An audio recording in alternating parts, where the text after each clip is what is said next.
কি ব্যাপার ইমাম সাহেব, কই যান? বাড়িতে যাই। ইমাম সাহেব, আজকে যে ঈদের নামাজের পরে আমার বাড়িতে আপনার দাওয়াত ছিল, এটা কি আপনি ভুলে গেছেন?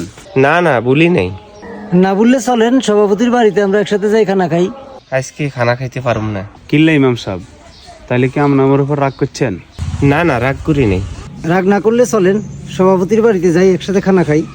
আসলে আমার বাড়িতে আজকে সবাই না খাইয়ে আস তাগরে রাখি, আমাদের বাড়িতে খানা খাইতে পারবো না। কি কন ইমাম সাহেব, না খাই আছে মানে?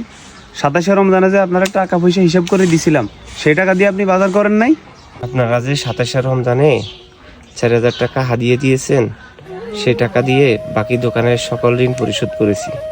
আপনারা কিছু মনে করবেন না, আসি। আসসালামু আলাইকুম। ইমাম সাহেব যে এত কষ্টে আছে, এটা তো আমরা আগে কখনো বুঝি নাই।